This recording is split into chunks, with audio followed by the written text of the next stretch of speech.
Welcome to West Yorkshire Engine Services, based in Bradford, West Yorkshire in the UK.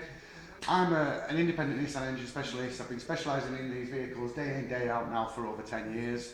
And trust me, in this video we're going to do a review on what we see day in, day out on a daily basis with the Nissan Navara. Now, we see plenty of reviews on the internet of people doing test drives versus the L200 or the Ford Ranger, and 9 times out of 10 the Navara does pretty well on a road test. Now, what them guys don't know is what I know.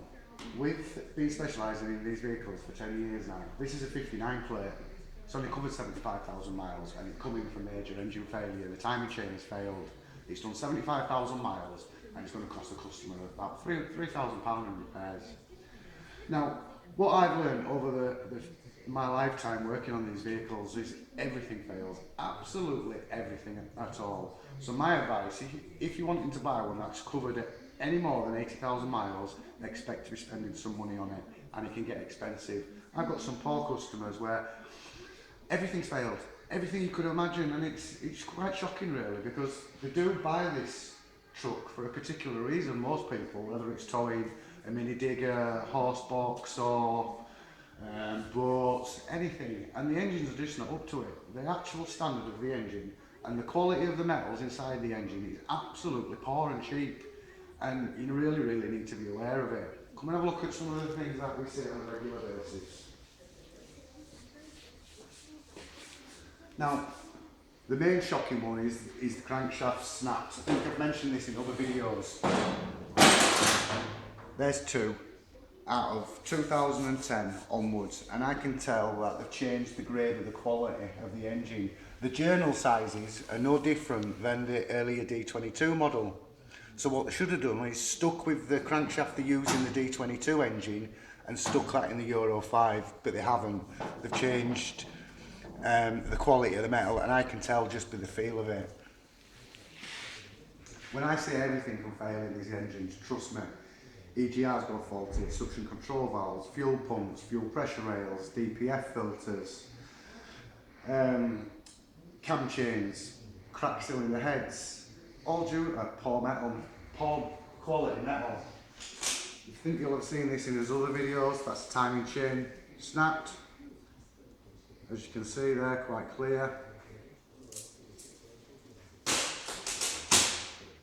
That's the guide that it sits in. You see how badly eaten into it is there? And the overall damage to that was bent valves. Can you see how badly that valve's bent? Snapped camshaft, sorry. The cam gear off the end had completely snapped off. And that again, pure down to the quality of the metal. Right. Another thing that I see a lot of, faulty fuel injectors. People ask me on a regular basis, what do you think of performance chips? Don't do it. Do not fit a performance chip to your Nissan Navara or Pathfinder. You may benefit short term with fuel economy, but trust me, long term, these go faulty on a regular basis. And I get phone calls up from around the world regarding this. Fuel pressure rails go faulty. Replace that, you're just talking just short of £1,000. Fuel pumps go faulty, both internally inside the fuel pump, and also a common one is the suction control valve located on the back of the fuel pump. That is a big one.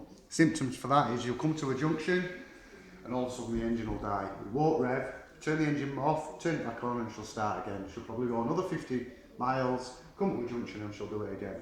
So you need to get that suction control valve changed. Overheating, cracked cylinder heads, means the engine overheats and the cylinder block expands and grips the piston. As you can see, all that scoring there, so that piston is now scrapped. EGR valve regularly goes faulty. You can be driving around with it faulty for quite some time and you don't actually realise it, and what it does is it blocks your breathing system, your catalytic converter, and if you've got a DPF with black soot, so not only have you got an EGR valve to replace or blank off, which is not always possible. So in a nutshell,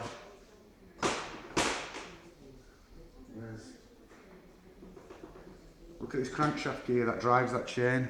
There's no teeth on it. That's what it should look like. So, my advice to you, simply don't buy a Nissan Navara above 80,000 miles. If you're going to buy a Nissan Navara, buy one that's got 60,000 miles on the clock. Now, if you need our help and assistance, if this has not helped you out enough, give us a call on 01274 663 999. I'm always happy to help and subscribe to his channel.